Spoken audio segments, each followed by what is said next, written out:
Guided once again. শেষ 5 বলে বরিশালের জয়ের জন্য দরকার ছিল 25 রান, হাতে তখন 5 উইকেট।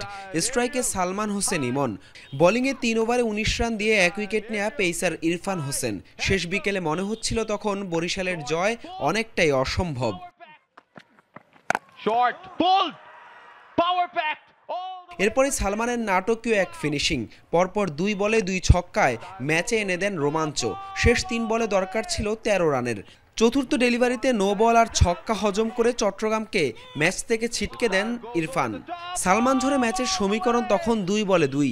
পঞ্চম বলে ডটের পর যখন 1 বলে 2 রানের প্রয়োজন, ম্যাচের উত্তাপ তখন চূড়ায়।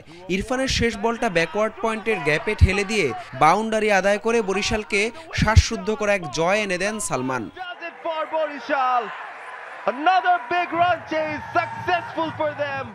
4 ছক্কা আর 2 চারে সালমানের 28 বলে 53 রানের ম্যাচজয়ী এক ইনিংসে ম্লান হয়ে যায় তামিমের 54 বলে 91 রানের ইনিংস। সেই সাথে স্বীকৃত টি-20তে প্রথমবার 50-র দেখা পান অনূর্ধ্ব 19 দলের সাবেক এই অলরাউন্ডার।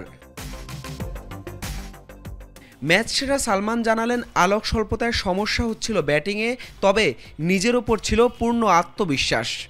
আমার পার্সোনালি আমার নিজের উপর বিশ্বাস ছিল যে আমি পারবো, আমার হাতে স্ট্রোক আছে, আমি যদি টাইমিং করতে পারি হবে। সো ওইটা যে লাস্ট ওভার হবে আসলে এটা বুঝতে পারিনি, কারণ হচ্ছে এরকম লাস্ট মোমেন্টে এসে ম্যাচ জিতানো একটু ডিফিকাল্টি হয়।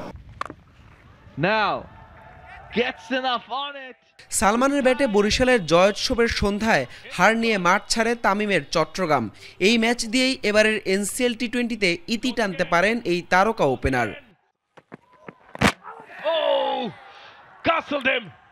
হাসান আল মারুফ, যমুনা স্পোর্টস, সিলেট।